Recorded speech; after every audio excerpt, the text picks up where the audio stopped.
दशक 5वा मंत्रांचा आणि समास 3रा शिष्य लक्षण नाम। जो संसार दुखे दुखावला, म्हणजे ज्या शिष्याला संसारामध्ये ताप दुःख कष्ट आले, त्रिविध तापे पोळला, म्हणजे सांगायचं काय समर्थांना, आधी भौतिक, आध्यात्मिक आणि आधी दैविक असे त्रिविध तापे जो पोळला, ज्याला तिन्ही तापाने जो पोळला गेला,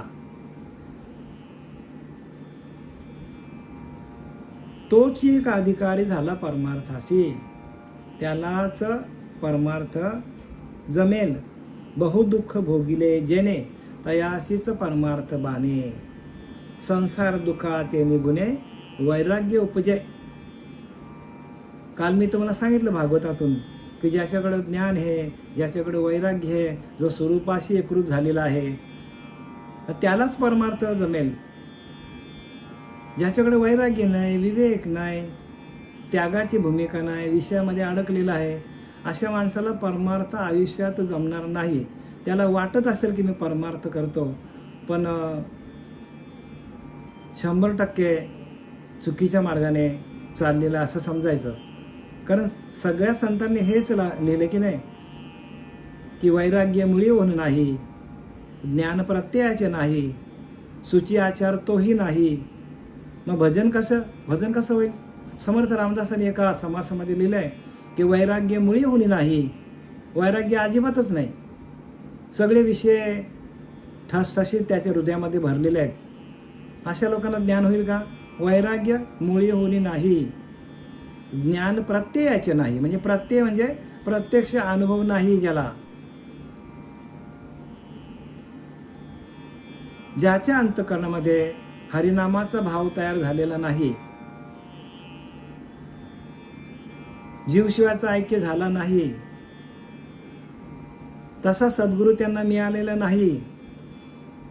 गुरु वही जो हरि से मिलावे, हरि ही मिलावे, ज्याने हरीची भेट करून दिली असा गुरु जीवनात आला नाही। वैराग्य मुळी होणं नाही, ज्ञान प्रत्ययाचे नाही, प्रत्यय म्हणजे अनुभवाचं ज्ञान नाही, सूची आचार तोही नाही, म्हणजे आचार पण नाही चांगले। संपूर्ण विषयामध्ये विषयदारीचा बराडी, जसं लग्नामध्ये कसा वराडी असतो तसं सगळे विषय त्या माणसाकडे असतात। वैराग्य मुळी होणे नाही, ज्ञान प्रत्ययाचे नाही, सूची आचार तोही नाही। भजन कसं का होईल? भगवंताचं भजन होईल का? चिंतन होईल का? ध्यान लागेल का? आणि म्हणून समर्थ रामदासांनी लिहिलंय की ज्ञान प्रत्ययाचे नाही, वैराग्य मुळी होणं नाही, ज्ञान प्रत्ययाचे नाही, सूची आचार तोही नाही। भजन भजन कसं होईल? आणि भजनातूनच आपल्याला हा ज्ञान मिळतो। म्हणून बहुदुःख भोगिले जेने, तयासीच परमार्थ बाणे, म्हणजे अंगामध्ये परमार्थ बांधला पाहिजे। जशी एखादी गाडी आहे, नवीन हातात दिली एखाद्या माणसाला चालवायला, 4 व्हीलर, लगेच चालवता येईल का त्याला? पहिला गिअर कसा टाकायचा, कधी टाकायचा, किती स्पीडला गाडी गेल्यावर टाकायचा, हे त्याला जजमेंट यायला पाहिजे। जसे गाडीला 5 गिअर आहेत, तसे आपल्याला पण 5 गिअर आहेत बरं का प्रत्येक माणसाला। स्थूल, सूक्ष्म, कारण, महाकारण आणि ज्ञान कैवल्य, अशा 5ही गिअरामध्ये गाडी जशी आपली द्वैतातली गाडी चालते, लौकिकामध्ये आपण जशी गाडी चालवतो तशीच आपल्याला गाडी या परमार्थ तत्वामध्ये प्रवेश करण्याकरिता आपलीच गाडी आपल्याला चालवता यायला पाहिजे। आणि जोपर्यंत अशी गाडी आपल्या अंगात बांधली नाही, बहुदुःख भोगिले जेने, तयासीच परमार्थ बाणे, ज्याने अनेक प्रकारचे ताप दुःख कष्ट भोगले, त्यांच्या अंगामध्ये परमार्थ बांधला जातो। पहिला आपण गाडीला चालवतो, पण नंतर गाडीच आपल्या अंगामध्ये मुरली जाते, आपोआपच गिअर पडतात। जशी गाडी फास्ट चालेल, first gear, second gear, third gear, fourth gear, जसं गाडीचा स्पीड वाढेल तसं आपल्याला गिअर टाकता येतात। तसं परमार्थामध्ये पण तसाच आहे। जे दिलेले अभ्यास आहेत त्या अभ्यासाच्या माध्यमातून आपण मूळाधार ते ब्रह्मरंध्र कसा प्रवास करायचा हे ज्याला जमलं तो सुटला तो हो. त्याचा अंतःकरण शुद्ध होतो. बहुदुःख भोगिले जने तयासीच परमार्थ बाने संसार दुःखाचे ने गुणे वैराग्य उपजे. त्यालाच वैराग्य येतो. आणि वैराग्य त्याग विवेक यातूनच माणसाला ज्ञान होतो.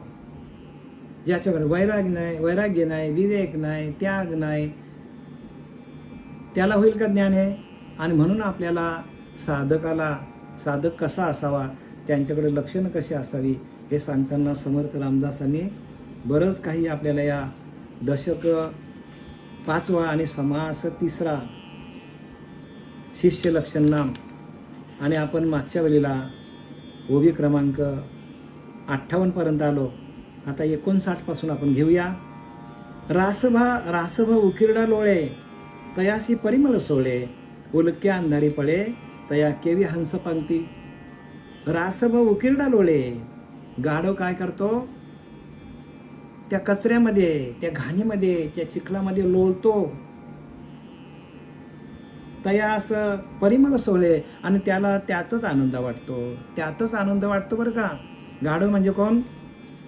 गाढव म्हणजे प्रत्यक्ष गाढव नाही बरं का. त्यांनी दृष्टांत दिला तो उदाहरण दिलं.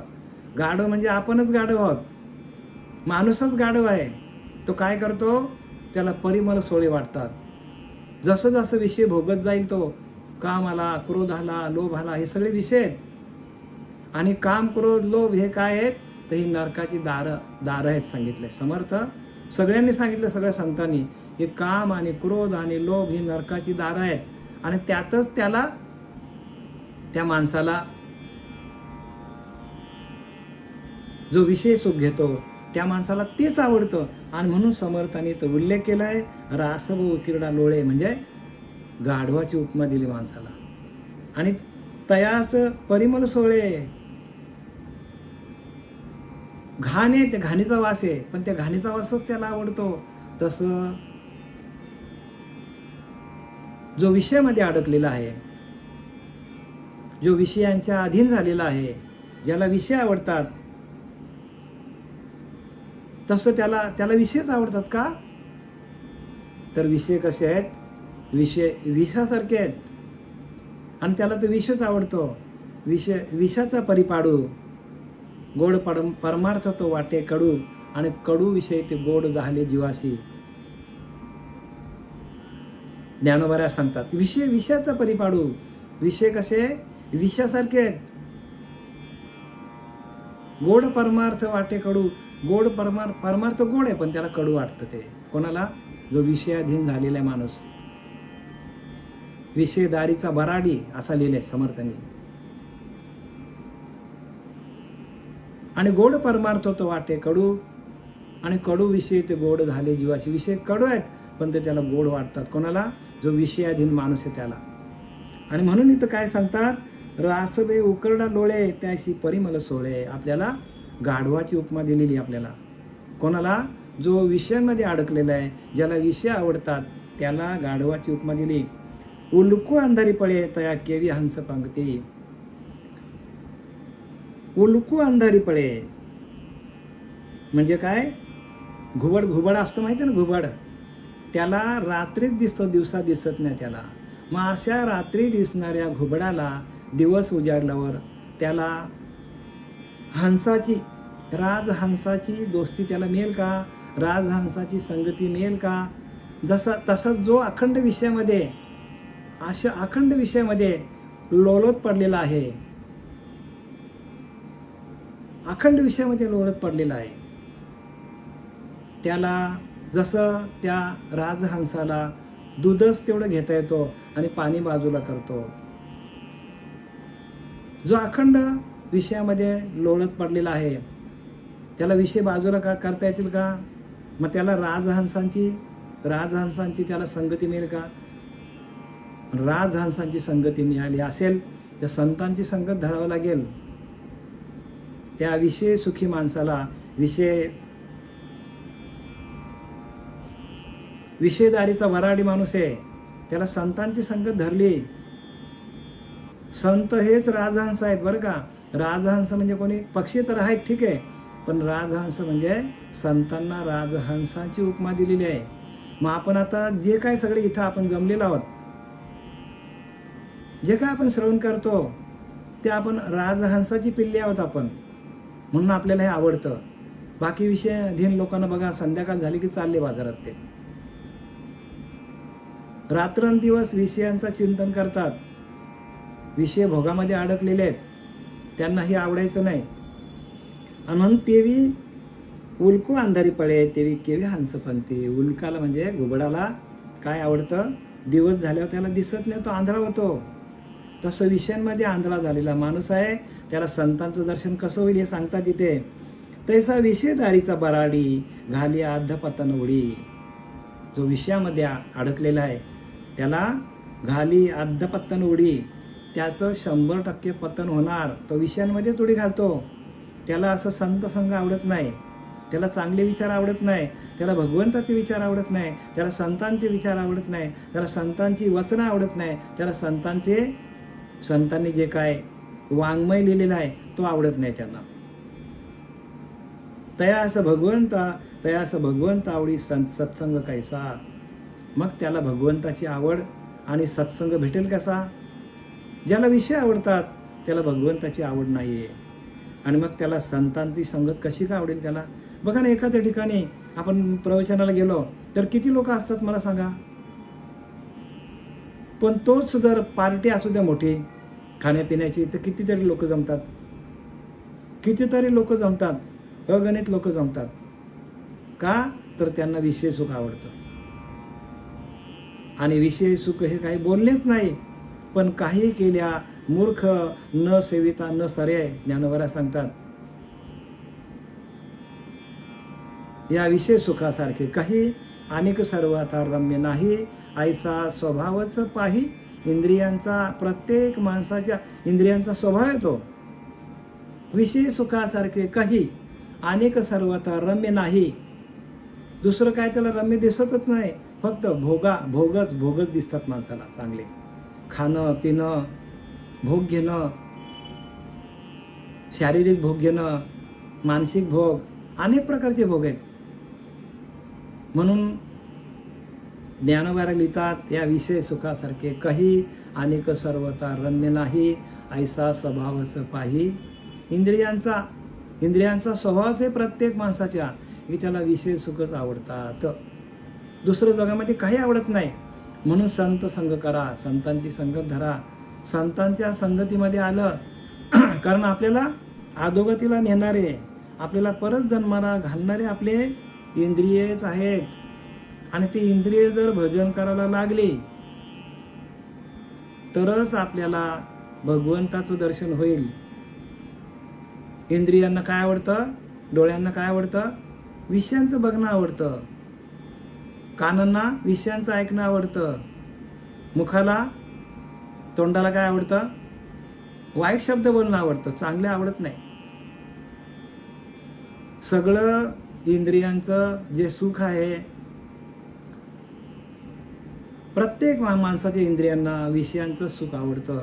त्याला हरिनाम आवडत नाही, भगवंताचं कीर्तन ऐकणं कानाला आवडत नाही, मुखाने भगवंताचं नाम घेणं अजिबात आवडत नाही, डोळ्याने भगवंताच्या मूर्तीचं दर्शन घेणं अजिबात आवडत नाही.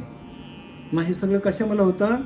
आणि म्हणून आपल्याला सावध केलेलं आहे की प्रत्येक साधक कसा असला पाहिजे, तर तो भगवंताचं भजन करणारा असला पाहिजे, अखंड चिंतन विठोबाचं पाहिजे, तरच आपल्याला हे ज्ञान कळेल. उठताना, झोपताना, खाताना, पिताना, बसताना, सर्व काम करताना भगवंताचं भजन कसं होईल याच्याकडे जास्त लक्ष घातलं पाहिजे प्रत्येकाने. आणि त्यातूनच विषय बाजूला होणार आहेत, आणि त्यातूनच भगवंताची प्राप्ती होणार आहे. भगवंताच्या नामस्मरणातून भगवंताची प्राप्ती होते बरं का. वाचून ऐकून ज्ञान होतो नाही असं नाही, पण भगवंताची प्राप्ती, खरी प्राप्ती घ्यायची असेल तर भगवंताचं अखंड चिंतन विठोबाचं भगवंताचं स्मरण करता यायला पाहिजे. आणि ते नाम आहे, ते नाम आपल्याला सातत्याने घेता यायला पाहिजे. नाम लिहिले की नाही? घेता नाम विठोबाचे पर्वत जळती पापाचे. घेता नाम विठोबाचे पर्वत जळती पापाचे. पर्वत जळती पापाचे. म्हणजे आपण जर विठोबाचं नाव घेतला सातत्याने तर पापाचे पर्वतच्या पर्वत जळून जातील. म्हणून साधकाची लक्षणे सांगताना समर्थ रामदास काय सांगतात? वरती करून जाताळी रासबा उकरडालोले तयाशी परिमल सोहळे. उलको अंधारी पळे तया केवी हंस पंगती. तैसा विषयदारीचा बराडी घाली आद्यपत्ता नोडी. तयास भगवंत आवडी सत्संग कैसा. भगवंताची आवड पण नाही आणि संतांची संगत पण त्यांना आवडत नाही. का तर त्यांनी आता पुढे एकदम म्हणजे एकदम वाईट उदाहरण दिलंय, माणसाला दिले बरं का. हां, म्हणजे समर्थांनी पण वेडेवाकडी शब्द वापरल्यात. बघा काय सांगतात समर्थ. वरती करुणी दाताळी स्वानपुत्रे हाडे सगळी. तैसा विषय तळमळी विषय सुखा कारणे. वरती करुणी दाताळी. बघा एखादा कुत्र्याचा पिल्लू आहे. बघा उपमा कशी दिली आपल्याला. ज्यांना विषय सुख आवडतात त्यांना कुत्र्याच्या पिल्लाची उपमा दिली. वरती करुणी दाताळी स्वानपुत्रे हाडे सगळी. आपल्याला दिसतं द्वैतामध्ये तो कुत्र्याचा पिल्लू असतो तो काय करतो, एखादा हाडूक मिळाला सुकलेला तर तो घेतो आणि वरती दात करतो, वरती थोबाड करतो आणि सारखा चावत बसतो. चावतो चावतो चावतो. आता ती सुकलेली नली आहे त्याच्यामध्ये काय आहे का? काही नाही, पण तरी पण चावत बसलाय. आणि मग चावता चावता त्याच्याच दातातलं रक्त येतं आणि त्याच्या दातातलं रक्त तोच काय करतो, चाटून पुसून खातो, म्हणजे गिळतो. थोडक्यात काय की त्याची शिल्लक तो संपवतो. एखादा माणूस द्वैतातला माणूस आहे तो त्या कुत्र्यासारखा काय करतो, वरती करून दाताळी स्वानपुत्रे हाडे सगळी. तैसा विषय तळमली विषय सुखा कारणे. विषय सुखा कारणे माणूस तळमळतो. विषय मिळाला नाही का त्याचा मन चलबिचल होतो, त्याचं मन चंचल होतो. मग तो काय काय करतो ते पुढे आता मी इथून सांगू शकत नाही. आपल्याला कितीतरी प्रकरणं दिसतात या विषय सुखातून. कोणी गळफास लावून घेतो, कोणी आत्महत्या काय करतो, कोणी गाडीत उडी काय टाकतो, कोणी जीव काय देतो. हे सगळी भानगडी कसल्या आहेत या? तर विषयांच्या भानगडी आहे. म्हणून विषय कसे आहेत? आयनाच्या बहिणा आणि 84ला घेतल्याशिवाय एवढे तोडीचे विषय आहेत या कलियुगामध्ये. एवढे तोडीचे विषय आहेत की ते आपल्याला 84ला घेतल्याशिवाय जाईना. म्हणून कोणाला घाबरतात? तर ज्यांनी सद्गुरूंच्या पायाचं दर्शन घेऊन, सद्गुरूंच्या पायाचं दर्शन घेऊन ज्यांनी नाम साधना घेतलेली आहे त्यांना विषय अजिबात त्रास देणार नाही.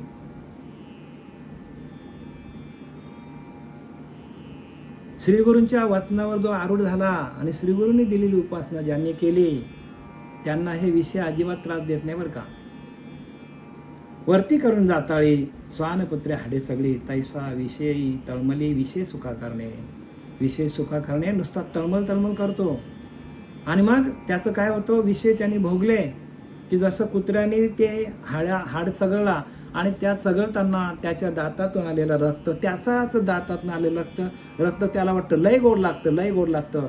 तशी आपलीच शिल्लक आपण संपवतो आणि आपल्याला वाटतं लय गोड विषय. पण शिल्लक संपताच ढकलून देते. आपली शिल्लक संपली, आपल्याला खोकला करून टाकतात.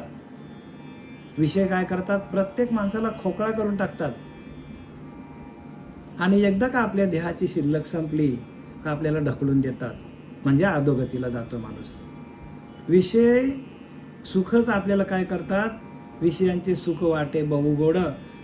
परी पुढे आहेत यमदंड उदंड.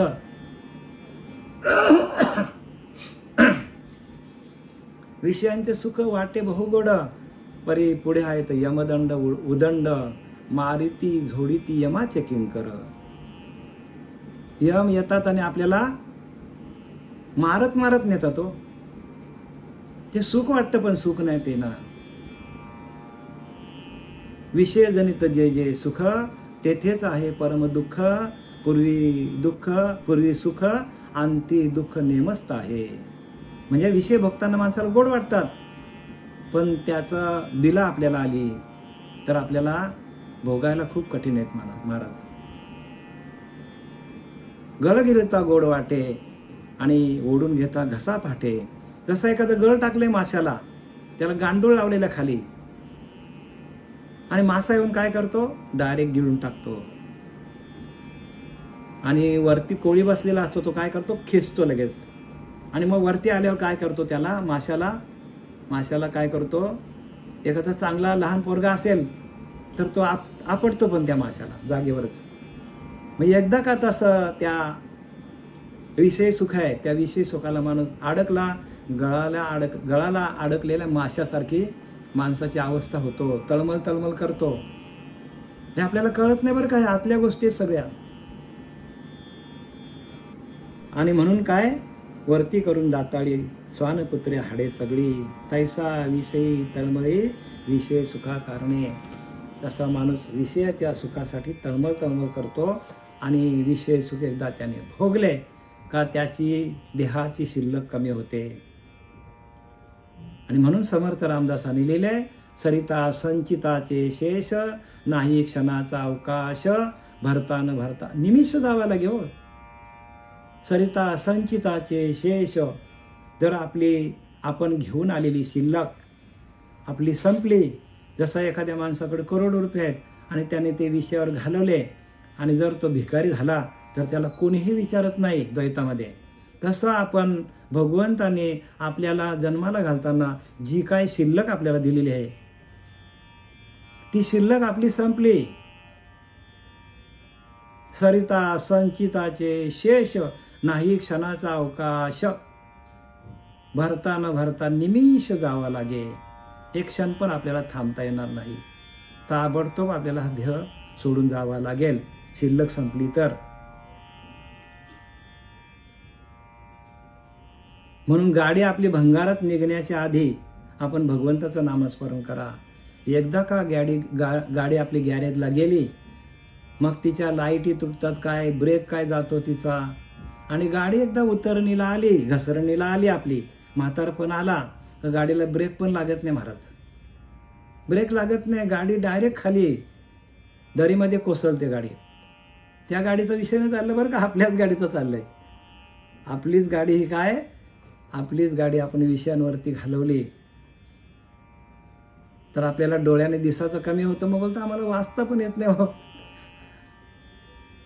वाचलेलं लक्षात राहत नाही, भजन गाता येत नाही. मग आता सांगा, आपल्या गाडीची शिल्लक आपणच खर्च केली की नाही विषयांमध्ये. मग आपली आपण करा सोडवणं. भगवंताचं नामस्मरण करा. नामस्मरणातून नामस्मरणे निरंतर तेची जाणावे पुण्य शरीर. समर्थ रामदासांनी लिहिलंय बरं का. मी संपूर्ण तुम्हाला दास बदलतच सांगतो. आणि एवढा उत्तम ग्रंथ लिहिले महाराज, पण त्याच्या चिंधड्या करून टाकल्यात. घ्या ना हातात, वाचा 21,600 जपा, नेमून गेले जपा, विचार पाहता सोपा सकल काही, दशक 17वा, समाज 5वा, पहिलीच ओवी आहे अजपा निरूपण नाम. त्याच्यातून तुम्हाला ज्ञान होणार आहे. 21,600 जपा, 24 घंट्यामध्ये 21,600 वेळा आपला श्वास जातो येतो. त्याच्याकडे कोणाचंच लक्ष नाही, आणि त्याच्यावर भजन कोणी करतच नाही. कोणीच भजन करत नाही त्याच्यावरती भजन करायला पाहिजे, आणि त्याच्यावरती भजन केला तरच आपल्याला ज्ञान होणार आहे. आणि आपण काय करतो, देवाला मंदिरामध्ये शोधत बसलोय, तीर्थाला शोधत बसलोय, आणि देव कुठे आहे. अजपा म्हणजेच देव आहे. अजपा मार्ग टाकून खरा, का रे फिरतो सैरा वैरा, येण्याचे पेटे लक्ष 84चा फेरा, मम तरवाच्या त्रिवार सत्यनाथ बाबा सांगतात बघा. प्रत्येक संतांनी लिहून ठेवले, पण आपल्या आता काय बोलणार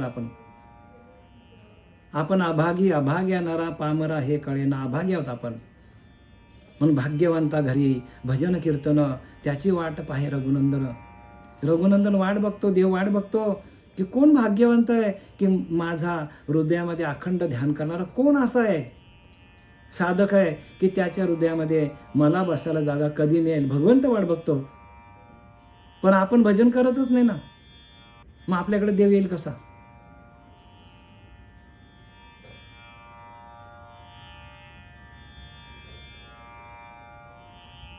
तया स्वानमुखी परमान्न की मर्कटात सिंहासन, मर्कटास सिंहासन तैसे विषयाशक्ता ज्ञान जिरेल कैसा. आता पुढे रामदास स्वामी सांगतात की तया स्वानमुखी परमान्न, त्या कुत्र्याच्या मुखामध्ये आपण जरी परमान चांगला घातला, अन्न सात्विक अन्न दिला तरी तो खाणार नाही. की मर्कटास सिंहासन, किंवा एखादा माकड आहे त्याला आपण आसन दिलं, त्याला गादीवर बसवलं, कारण माकडाला उड्या मारायची सवय आहे, तो थांबेल का एका जागेवर? म्हणजे आपल्याला माकड पण बनवलं बघा, आपल्याला गाढव बनवलं, आपल्याला म्हैसा बनवला, म्हैसा मर्दिला चंदनी, हे आपल्या लक्षात येतो का? आपल्याला प्राण्यांची उपमा दिली, आपण प्राणी, प्राणिया कामी भरू देहाची वरी आदरू, म्हणून पडला विसरो आत्मबोधाचा. ज्ञानोबा सांगतात हो, प्राणिया कामी भरू. अरे प्राणी म्हटले माणसाला बघा, तो काम विषयामध्ये अडकलाय. देहाची वरी आदरू, त्याचा देहावरतीच खूप आदर आहे. म्हणजे देह चांगला तर विषय भोगायला मिळतील, म्हणून पडला विसरो आत्मबोधाचा. म्हणून माणसाला आपल्याच आत्म्याचा बोध होत नाही, आपल्याच आत्म्याचा आपल्याला बोध होत नाही, कारण आपण सगळे विषयांमध्ये अडकलेले आहोत. प्रत्येक माणूस विषयामध्ये अडकलेला आहे. विषयदारीचा बराडी असा शब्द वापरले समर्थ रामदासाने. म्हणून काय उपमा कशी दिली बघा,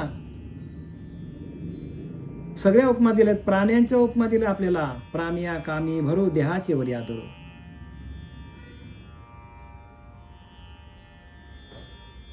आणि आपण प्राण्याची उपमा का दिलेली आपल्याला, तर प्राण्यासारखा माणूस वागतो, प्राण्यासारखा माणूस वागतो, आणि म्हणून माणसाला प्राण्याची उपमा दिली. तया स्वानमुखी परमान्न की मर्कटास सिंहासन तैसे विषयासक्ता ज्ञान जिरेल कैसे.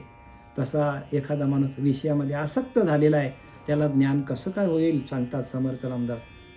मग आता प्रत्येकाने खबरदार घ्या की आपल्याला अधोगतीला नेणारे आपलेच आतमध्ये असलेले विषय आपल्याला काय करतात, त्रास देतात.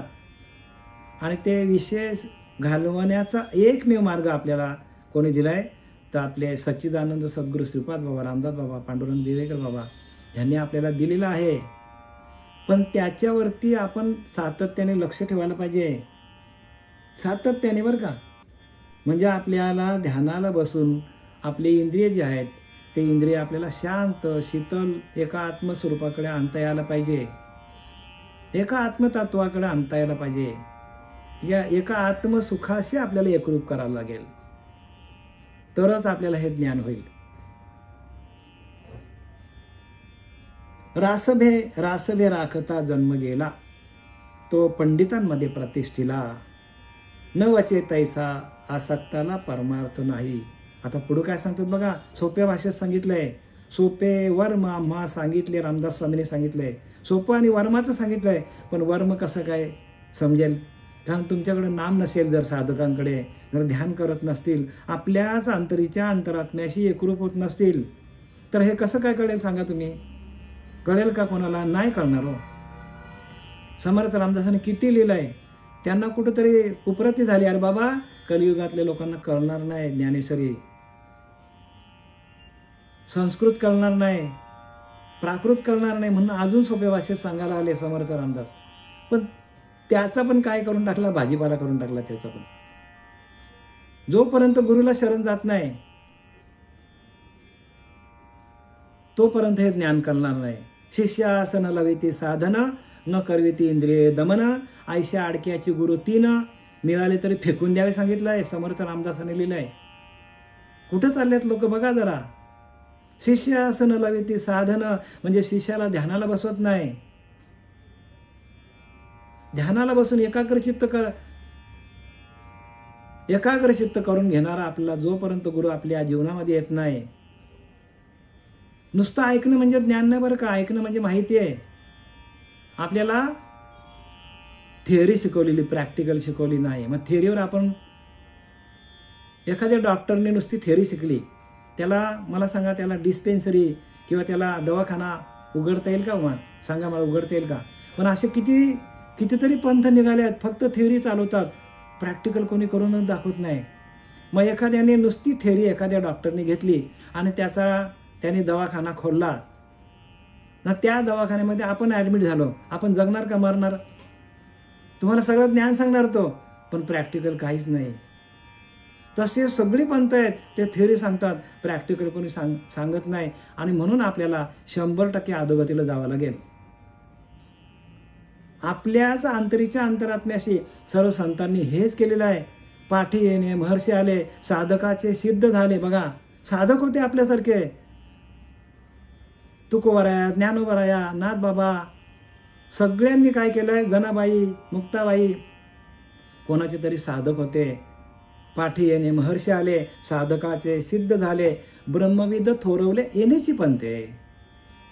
ब्रह्माशी एकरूप झाले, ब्रह्मज्ञान प्रगट झाला. आणि ब्रह्मज्ञान प्रगट झाल्यानंतर आपल्याच आतमध्ये असलेल्या परब्रह्मतत्वाशी एकरूप कसं व्हायचं आणि त्याच्या भजनानंदामध्ये आपला आनंद कसा लुटायचा हे सांगणारे जोपर्यंत श्री गुरु जीवनात येत नाही, तोपर्यंत आपला केलेले सर्व कर्म निरर्थकम, सगळं फुकट जाणार. आपला कितीही भक्ती केली, आपल्याला फायदा काही होणार नाही. आपलाच अंतरीचा अंतरात्मा आपल्याला सोडून जातो. आणि जाताना आपल्याकडे जर ते भजन नसेल, आपल्याकडं भगवंताचं चिंतन नसेल, आपल्याच अंतरीच्या अंतरात्म्याचं भजन आपल्याला जमत नसेल, तर बाहेरची केलेली भक्ती सगळी फुकट जाणार आहे.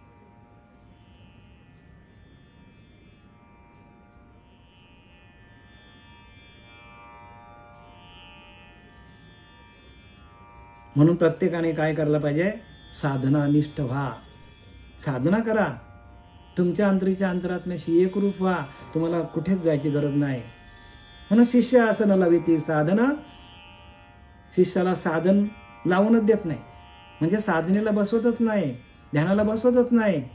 न करविती इंद्रिय दमन, म्हणजे साधनेला बसले, ध्यानाला बसले तरच आपली इंद्रिय आपल्याला दमन करता येतात. इंद्रिय आपल्या एका आत्मतत्वाकडं, आत्मदेवाशी, आत्मतत्वाशी एकरूप करता येतात.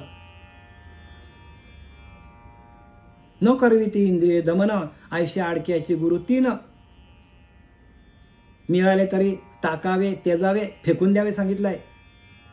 जे गुरु आपल्या शिष्याला ध्यानाला बसवत नाही, आपले इंद्रिय दमन कसं करायचं? सर्व इंद्रियांच्या वृत्ती घेऊन आपल्या हाती, बुद्धी आत्म्या मिले एकांती, प्रिया जैशी, अशी अवस्था होत नाही. ज्ञानोबा सांगतात की नाही, सर्व इंद्रियांच्या वृत्ती घेऊन आपल्या हाती, बुद्धी आत्मया मिले एकांती, एकांतामध्ये जावं लागेल. एकांतामध्ये पाठवत नाही जे गुरु आपल्याला, ध्यानाला बसवत नाही, ते नुसते थिअरी आहे. आणि ते थिअरी आपल्याला कुठे उपयोगाला येणार नाही. म्हणून प्रॅक्टिकल करा, हो, प्रॅक्टिकली बना.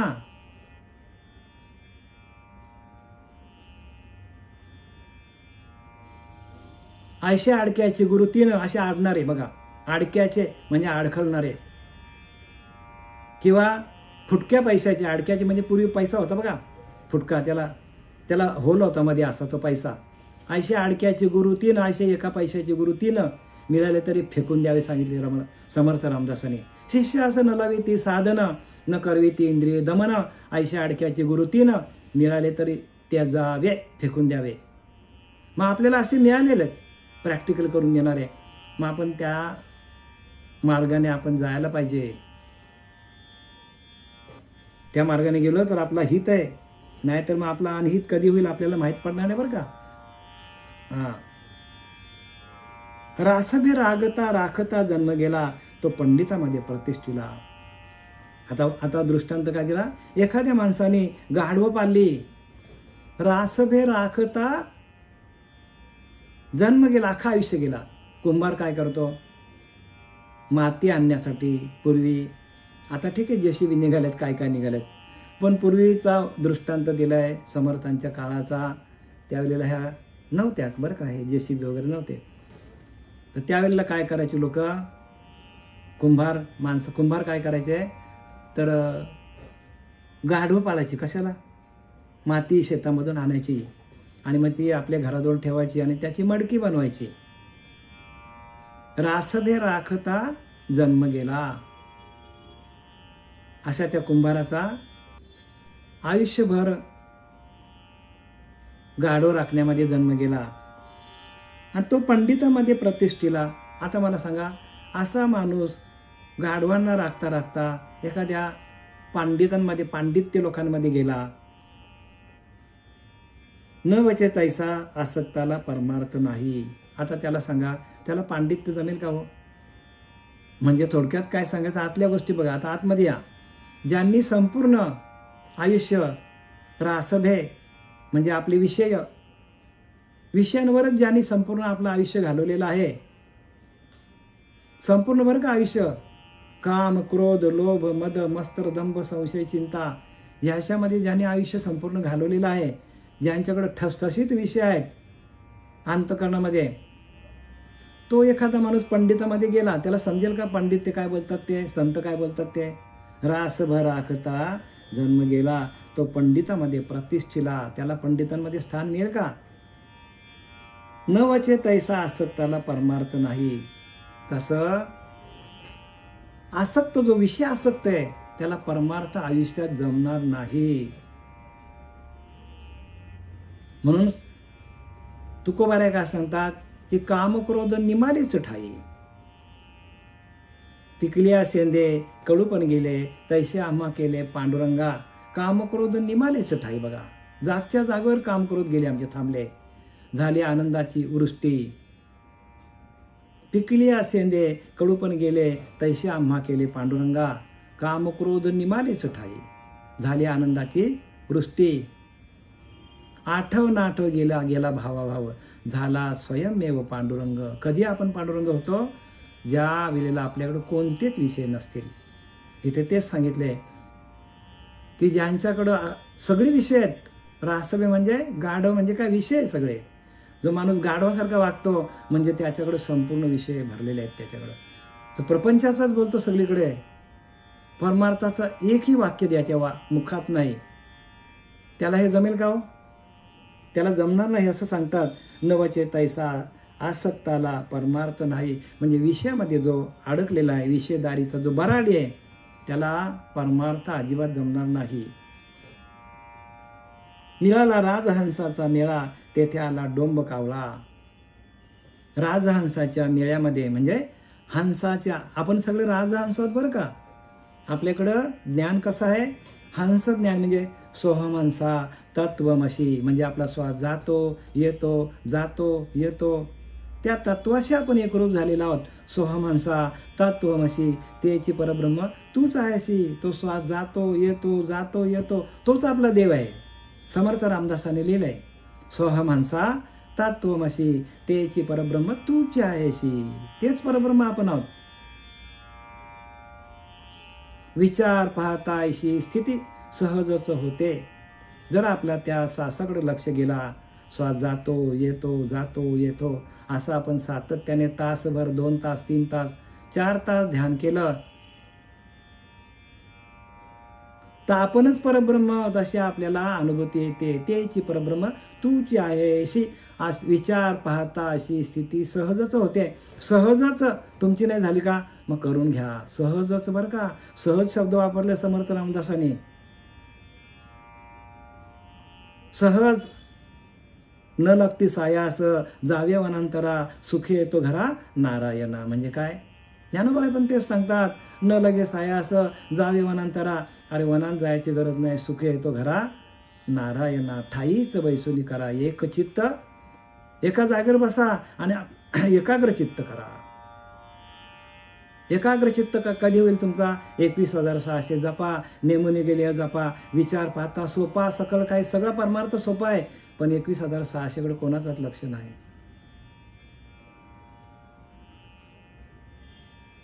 कोणाचाच लक्ष नाही बघा. आणि म्हणून आपला परमार्थ चुकला आहे.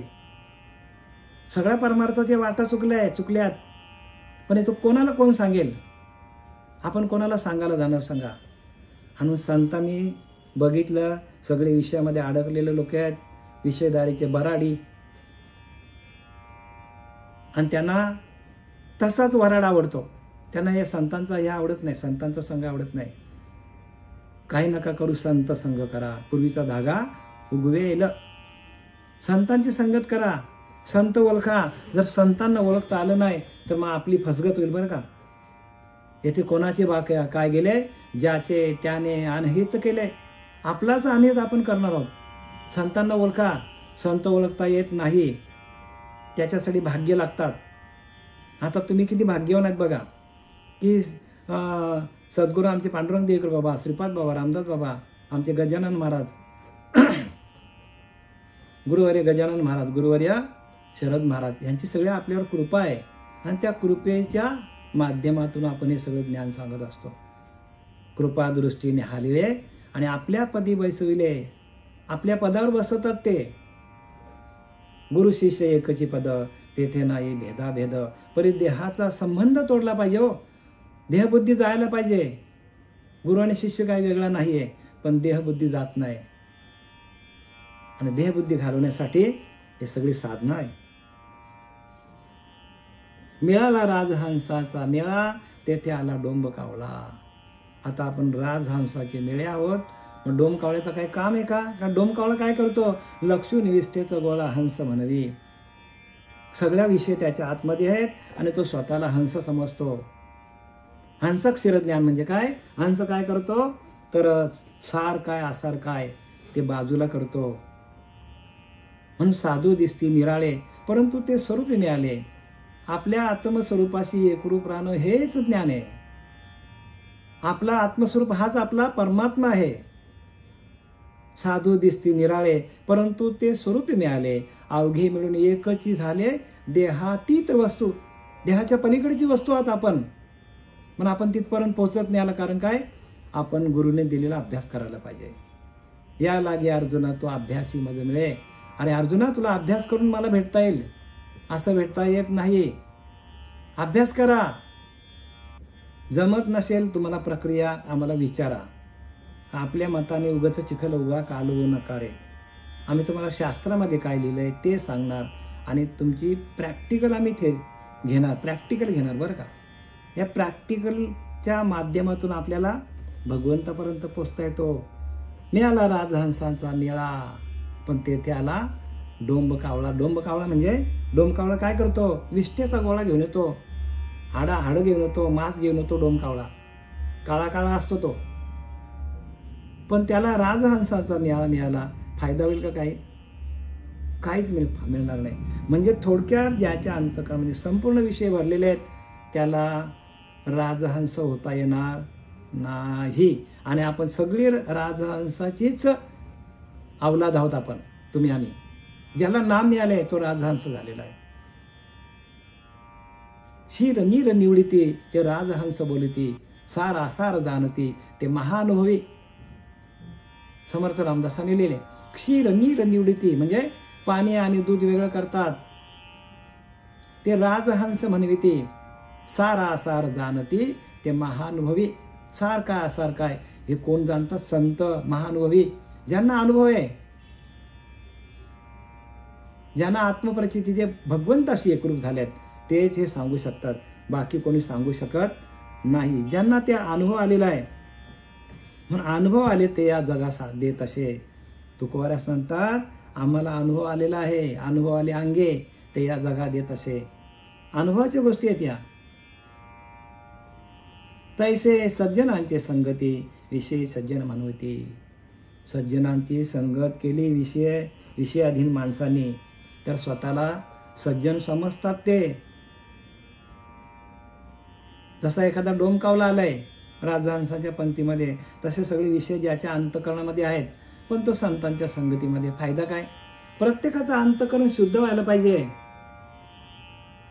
विषय कोणताच अंतःकरणामध्ये आपल्या असेल तर हे ज्ञान प्रगट होणार नाही. सांगायचं ते आहे इथे. समर्थांना हेच सांगायचं. डोंब कावळा म्हणजे काय? अरे तो विषय सगळा विषयदारीचा बराड येतो, मग त्याला हे ज्ञान कसं प्राप्त होईल? मग विषय कसे घालवायचे आपल्याला?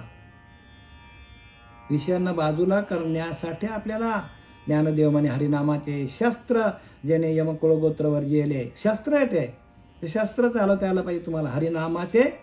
हरिनाम हे शस्त्र आहे आणि ते शस्त्र आपल्या हातात यायला पाहिजे आणि ते शस्त्र चालवता यायला पाहिजे. नुसतं हातात येऊन फायदा नाही. तलवार आपल्याकडे दिले पण आपल्याला युद्ध करता यायला पाहिजे. तलवार कशी चालवायची शिकायला लागतो. गोली कशी मारायची बंदुकीतनं शिकायला लागतो. तसं आपल्याला शिकायला लागेल. सद्गुरू तसं मिळालं पाहिजे आपल्याला. मिळाला राजहंसाचा मेला तेथे आला, डोंकावला लक्ष्मी विष्ठेचा गोळा हंस म्हणवी, तैसा सज्जनांचे संगती विषय सज्जन म्हणविती. ज्याच्यामध्ये सगळे विषय भरलेले आहेत. असं आपण सांगतो मी सज्जन आहे. आता तुमचा तुम्ही पडताळा करून घ्या प्रत्येकाने की सगळे विषय आपल्याकडे आहेत आणि आपण आपल्याला सज्जन म्हणून घ्यायचं का आपल्याकडे विषय गेल्यात आणि आपण सज्जन झालो का नाही झालो हे ज्याची त्यांनी परीक्षा घ्या. विषय अमेध्य चित्ती गोळा लक्षिला, म्हणजे विषय घाणीत चित्ती गोळा लक्षिला, म्हणजे विषयांच्या घाणीमध्ये पडलेला माणूस आणि चित्तामध्ये विषयच आहेत त्याच्या. आणि गोळा लक्षिला, गोळा लक्षिला म्हणजे त्या डोम कावल्यासारखा त्या विषयांकडेच त्याचं लक्ष असेल. सज्जनांची संगतीमध्ये आलाय, स्वतःला सज्जन म्हणवतो पण सगळे विषयाधीन विचार आपल्याकडे असतील तर मग आपल्याला आपली फसगत होणार आहे. काखे घेऊन दारा म्हणे मद संन्यासी करा, आणि तैसा विषयी सैरा वैरा ज्ञान बडबडी. हे ज्ञान बडबड बडबड करतो. काखे घालून दारा म्हणजे बायकोला काखेमध्ये घेतलंय आणि सांगतो मला संन्यासी म्हणा. तसं सगळं आपल्या अंतःकरणामध्ये सगळे विषय भरलेले आहेत आणि आपण सांगू जर सज्जन म्हणा, मला संत म्हणा, मला सज्जन म्हणा, मला गुरु म्हणा, जमेल का? म्हणून तरलेच तरतील हा भरोसा आणि नामधारकाचा ठसा. ज्याच्याकडे नाम आहे, नामधारकाला एवढी किंमत का आली? तरलेच तरतील हा भरोसा. कुठलेच विषय नामधारकाकडे राहत नाही. नामधारकाचा ठसा आहे हो. नामधारक व्हा आणि नुसतंच नामधारक होऊ नका. विषयांना कसं बाजूला करता येईल. एकदा का आपल्या अंतःकरणामध्ये विषय गेले, आपला अंतःकरण स्वच्छ झाला तरच आपल्याला हे ज्ञान कळेल. आणि म्हणून प्रत्येकाने काय करायला पाहिजे? इंद्रियात आपली इंद्रिय दमन करता यायला पाहिजे ध्यानाला बसून. आणि सगळे प्रक्रिया आहेत, जी प्रक्रिया आपल्याला दिलेली आहे त्या प्रक्रियेच्या माध्यमातून जायला प्रत्येकाने ब्रह्मरंध्रात कसं जायचं, ध्यान कसं करायचं, नाभीच्या ठिकाणी कसं करायचं, हृदयाच्या ठिकाणी ध्यान कसं करायचं, जे जे आपल्याला चक्र दिलेले आहेत सप्तचक्र, त्याचं ध्यान कसं करायचं हे प्रत्यक्ष प्रॅक्टिकली शिकून घ्या. आम्ही ते प्रॅक्टिकली केलं, तुम्ही प्रॅक्टिकली करा. आणि थेअरी पाहिजे बरं का. थेअरी आपण जर घेतली तरच आपल्याला प्रॅक्टिकल जमेल. थेअरी घेतली तर म्हणून पहिल्यांदा थेअरी शिकवतात. तैसा सज्जनांची संगती विषय सज्जन म्हणती, विषय अमेध्य चित्ती गोळा लक्षिला, काखे घेऊन दारा म्हणे मज संन्यासी करा, तैसा विषयी सैरा वैरा ज्ञान बडबडी. तसा विषय सुखामध्ये अडकलेला मनुष्य नुसती बडबड करतो. काय प्रवचन का करेल, कीर्तन काय करेल, कुठे कुठे जाईल, पण त्याचा अनुभव सांगणार नाही. अनुभव विचारलं तर झिरो. काय सांगितलंय? किती मोठे मोठे कीर्तन करतात, कीर्तनकार मोठे मोठे आहेत, प्रवचनकार आहेत, पण त्यांना आपण अनुभव विचारला तर प्रपंचातलाच अनुभव सांगतात. आध्यात्मिक पारमार्थिक अनुभव कोणी सांगत नाही. पारमार्थिक अनुभव कोणीही सांगत नाही. आणि पारमार्थिक अनुभव सांगण्यासाठी त्या परमार्थ आपल्या कुठे आहे? परमसार्थ आपल्या आतमध्येच आहे. पण परम अशा अर्थासाठी त्या परम अशा परमात्म्याशी आपण एकरूप झालो तरच आपल्याला त्याचा अर्थ कळेल. म्हणून नेहमीच म्हणतो की नाही, परमार्थ सकलान परते तयास पाहता आपणच होते. आपणच परब्रह्म आहोत. परब्रह्म ते सकलान परते तयास पाहता आपणच होते. आपणच परब्रह्म आहोत. पण एकडे अनुभव मते आपल्याला अनुभव यायला पाहिजे. गुरु केली या परब्रह्म ते सकलान परते तयास पाहता आपणच होते. पण हे कले अनुभव मते सद्गुरु केली या अनुभव. तुका म्हणे येथे अनुभव प्रमाण शब्दांचे गौरव कामा नये. शब्द काय नाही, शब्द फलकट, शब्द भूस आहेत. एकदा अनुभव आला की शब्दांचं काही गरजच नाही तिथे. शब्द फलकट. काके घेऊन दारा म्हणे मज संन्यासी करा.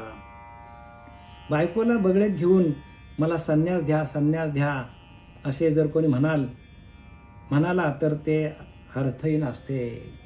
त्याला काहीच अर्थ नाही. तसे इंद्रियासक्त माणूस आवाच्या सवा ज्ञान बडबड करतो. बघा, इंद्रियामध्ये आसक्त असलेला माणूस आवाच्या सवा बडबड करतो. आणि नुसती बडबड म्हणजे ते पांडित्य आहे. म्हणून होय का पंडित शहाणा अनेक न माझ्या मना ज्ञान जाणे भक्तीचा जिव्हाळा तोच ज्ञानाचा दैवाचा पुतळा लिहिले. होय का पंडित शहाणा अनेक न माझ्या मना. नुसतं पांडित्य मिळून फायदा नाही. 4 वेद 6 शास्त्र 18 पुराण वाचली तरी हे ज्ञान प्राप्त होत नाही. वाचणं म्हणजे ज्ञान नाही, ऐकणं म्हणजे ज्ञान नाही. त्याच्याशी एकरूप होणं म्हणजे ज्ञान आहे. त्या परब्रह्म तत्वाशी एकरूप होणं म्हणजे ज्ञान आहे. म्हणजे ज्ञान म्हणजे आत्मज्ञान. पहावे आपणाशी आपण या नाव आत्मज्ञान. समर्थ रामदासाने लिहिले, ज्ञान म्हणजे आत्मज्ञान. पहावे आपणाशी आपण या नाव आत्मज्ञान.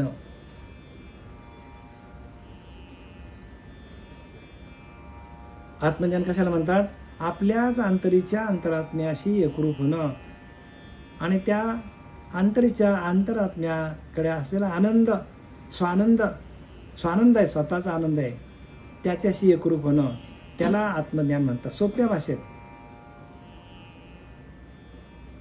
जाणीव जेतनरी गे. ज्ञानोबाला सांगतात, जाणीव जेतनरी गे विचार मागुता पावली निघे तर्को आयनी निघे अंगी जयाच्या अर्जुना तया नाव ज्ञान येर प्रपंच हे विज्ञान तेथे सत्य बुद्धी अज्ञान जाण. आता अज्ञानावर घारपे विज्ञान निश्चित करपे आणि ज्ञान ते स्वरूप होऊन जायचे. आपल्या आत्मस्वरूपाशी एकरूप होणं ह्याला ज्ञान म्हणतात. सोप्या भाषेत लिहिलं बघा. सगळ्या संतांनी तेच मानलंय. पण आपल्याला ते कळत का नाही? का आपण तसं व्हावं लागेल. तुका म्हणे अंगी व्हावे ते आपण तरीच महिमान कळू येईल. आपल्याला संतांसारखं व्हावं लागेल. संतांसारखं व्हावं लागेल. म्हणून दशक 5वा मंत्रांचा आणि समास 3रा शिष्य लक्षण नाम. आपण आता 66व्या ओवीपर्यंत आलेलो आहोत. झालेली सेवा आपले सच्चिदानंद सद्गुरू श्रीपाद बाबा, रामदास बाबा, नारायण बाबा, नाना बाबा, पांडुरंग दिवेकर बाबा यांच्या चरणी समर्पित करत आहेत. आणि आपण सर्व श्रोते हो, या श्रोत्यांच्या आतमध्ये असलेल्या त्या परमात्मा तत्वाशी एकरूप होऊन, तुमच्या परमात्मा तत्वाशी एकरूप होऊन हे मी तुम्हाला ज्ञान सांगितलेलं आहे. कारण तुमच्यापर्यंत पोचणं फार महत्त्वाचं आहे. तुमच्यापर्यंत हे ज्ञान ये हृदयची ते हृदय घातलेले आहे का नाही. ह्या हृदयातून त्या हृदयामध्ये जायला पाहिजे. ज्या अंतःकरणामध्ये जो भाव तयार आहे तो तुमच्यापर्यंत पोचवण्याचं काम श्री गुरु कृपेनं आम्ही करत आहोत. झालेली सेवा आपले संतांच्या चरणी समर्पित करत आहे. पुंडलिकावरदे हरी विठ्ठल श्री ज्ञानदेव तुकाराम पंढरीनाथ भगवान.